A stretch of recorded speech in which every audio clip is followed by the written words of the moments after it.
Good morning. আজ হচ্ছে next day, সুন্দরবনে আজকে আমাদের দ্বিতীয় দিন। সকালবেলায় এখন ঘুম থেকে উঠে রেডি হয়ে নিয়েছি, 7টার সময় বেরোবো। আমরা রেডি হয়ে নিয়েছি, আর কিছুক্ষণের মধ্যেই বেরিয়ে পড়বো।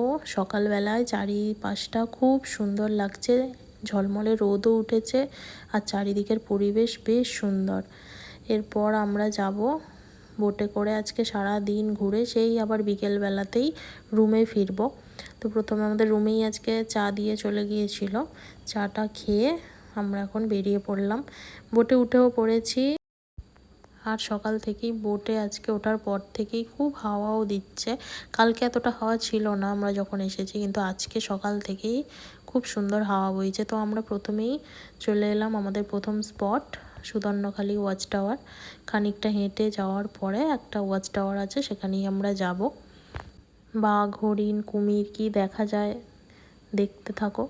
আমরাও খুব এক্সাইটেড যে কি দেখতে পাবো এরকম ঘন জঙ্গলের মধ্যে দিয়ে যখন যাচ্ছি।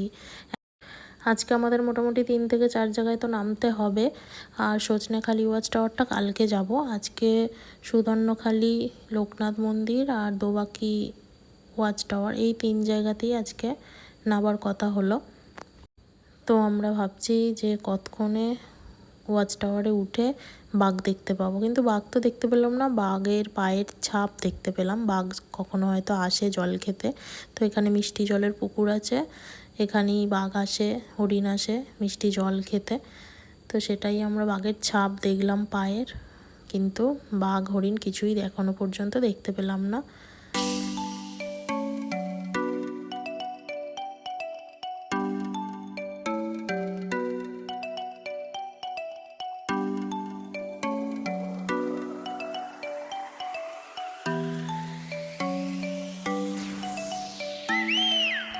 আবার চলে এলাম বোটে করে।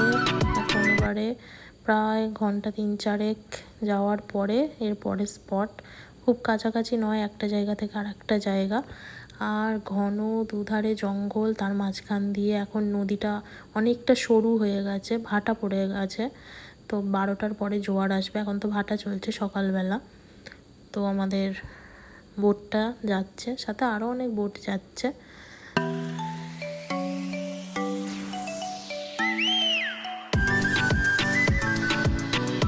এরই মাঝে আমাদের ব্রেকফাস্ট করা হয়ে গেছে। ব্রেকফাস্টে আজকে ছিল কচুরি, ছোলার ডাল, ডিম সিদ্ধ আর চা তো ছিলই। আর আজকে, কালকে লুচি খেয়েছিলাম কিন্তু আজকে আর কচুরি খেলাম না, আজকে একটু মুড়ি খেয়েছি ছোলার ডাল দিয়ে। রান্নাগুলো তো ঘরোয়া রান্না, খুব সুস্বাদু, খুব সুন্দর। আর আমরা অনেকটাই ঘন জঙ্গলের ভিতর প্রবেশ করে গেছি। বেশ খানিকক্ষণ আসার পর আমরা সবাই গল্প করছি আর আলোচনা করছি যে বাঘ মামা একবার যদি আমাদেরকে দেখা দেয় তাহলে আমাদের আজকের এই ঘোরাটা সার্থক হবে। তো এখনো পর্যন্ত বানর ছাড়া আর কিছু দেখতে পাইনি, আর হরিণও আমাদের ভাগ্যে দেখা আছে কি জানি না, কিন্তু ঘন জঙ্গলের মধ্যে দিয়ে তো যাচ্ছি, কখন বাঘ কি হরিণ দেখতে পাবো সেটারই অধীর আগ্রহে অপেক্ষা করছি। আর এই বোটে তো যারা আমরা রয়েছি 40 জন, দুদিনে তো খুব ভালোই সবার সাথে একটা ভালো সম্পর্ক গড়ে উঠেছে। তো একে অপরের সাথে খুব জমিয়ে গল্প হচ্ছে, আর সবার মুখে একটাই কথা, বাঘের যদি একবার দেখা পাই এই ভ্রমণটা সার্থক হবে। তো এখন বেলা 12টার সময় আমুদি মাছ ভাজা চলে এসেছে, আর আমরা বেশ সরু খালের মতো জায়গা দিয়ে যখন যাচ্ছিলাম, সেইখানটা থেকে ছেড়ে এখন পঞ্চমুখী নদীর কাছেও চলে এসেছি। তো এইখানে নদীর 5টা মুখ, তো পঞ্চমুখী নদী বলা হয় এখানটা। আমাদের যে গাইড দাদা ছিল সেই বলছিল, চারিদিকটা বোঝাচ্ছিল কোনটায় কি, তারপরে আরও অনেক জায়গার নাম টাম বলছিল। আমরা এখন মাঝখান দিয়ে যাচ্ছি আর চারিদিকে জল। সুন্দরবনে আমরা এই প্রথমবারই এলাম, কিন্তু প্রথমবার এসেই এত ভালো লেগেছে। তো সৌরভকে বলছিলাম সেই জন্য তারাপীঠ, দীঘার মতো প্রত্যেক বছরই একবার করে সুন্দরবন আসতে হবে। আর এই টাইমটা এলে বর্ষার সময় জল অনেকটা বেশি থাকে, তো ভালোও লাগছে চারিদিকটা।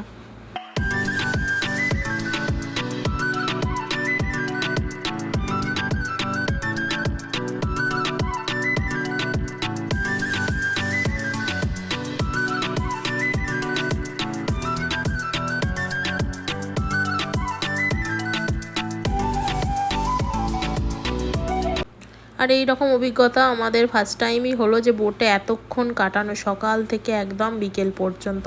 এর আগে দক্ষিণেশ্বর থেকে বেলুড়, তারপরে কন্যাকুমারী, রামেশ্বরম এইসব জায়গায় গিয়ে যখন বোটে উঠেছি তখন তো 1-1.5 ঘন্টার জন্য উঠেই আবার নেমে পড়ি। তো এতক্ষণ তো থাকা হয় না, বোটে খাওয়াও হয় না, শোয়াও হয় না। তো সুন্দরবন এলেই একমাত্র সব কিছুই বোটে করা যায়। দারুণ সুন্দর একটা অভিজ্ঞতা। এরপরে আমরা যে জায়গাটায় এখন রয়েছি এটা হচ্ছে দোবাকি ওয়াচ টাওয়ার।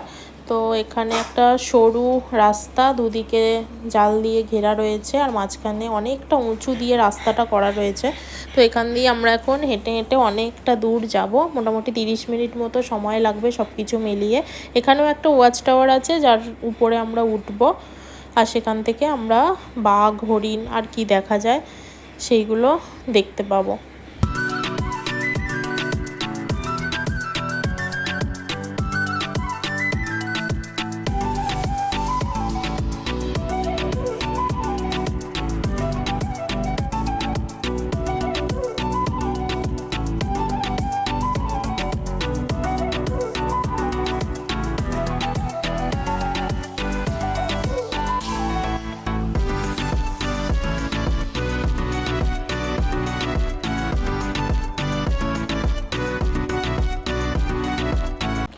30 মিনিট পর আমরা আবার বোটে চলে এলাম। এবারে দুপুর হয়ে গেছে, এখন দুপুর 2টো মতো বাজে। আমরা এবারে টেবিল সাজানো হয়ে গেছে, খেতে বসে পড়েছি। আর এদিকে ঝিরিঝিরি বৃষ্টিও শুরু হয়ে গেছে। যাই হোক, কালকে এসেছি, কাল থেকে আজকে পর্যন্ত খুব চড়া রোদ ছিল, আর অবশেষে এই দুপুরবেলায় একটুখানি বৃষ্টির দেখা পেলাম। তো আজকে দুপুরের মেনুতে কি আছে দেখে নাও। ভাত, লেবু, আলু ভাজা, ডাল, তারপর মাছের মাথা দিয়ে কচু শাকের তরকারি, চিংড়ি মাছের মালাইকারি, ইলিশ মাছের পাতুরি, চাটনি, পাঁপড়, অনেক খাওয়া দাওয়া।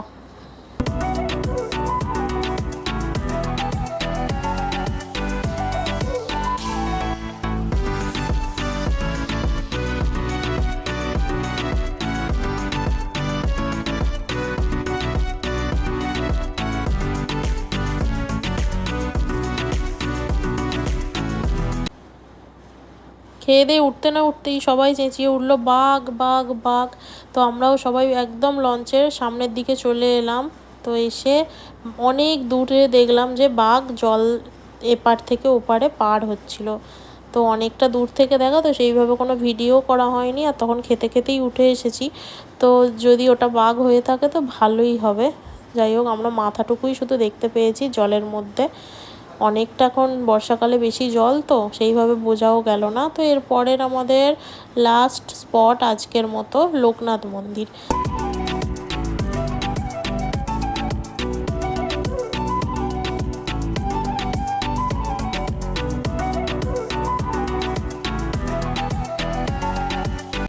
লোকনাথ মন্দির থেকে আমরা ফিরে পড়লাম আবার বোটে। তারপরে এখন বোটে করে আর ঘন্টা 2-এর মতো রাস্তা বাকি, তারপরেই আমরা হোটেলে চলে যাব। কাছাকাছি চলেই এসেছি।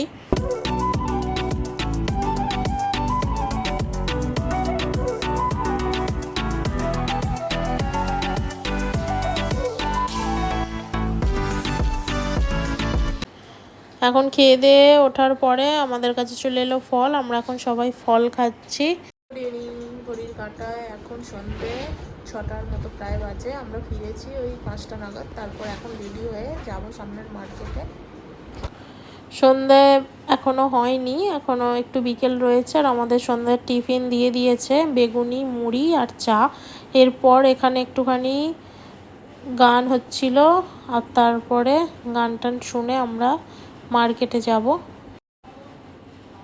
মার্কেটে চলে এসেছি, মার্কেট ঘুরে যাব হোটেলে। আজকে আমাদের রাতের ডিনারে রয়েছে ফ্রাইড রাইস, আলুর দম, চিকেন কষা, স্যালাড আর মিষ্টি। ভিডিওটা এখানেই শেষ করছি। সবাই ভালো থাকবে। Good night.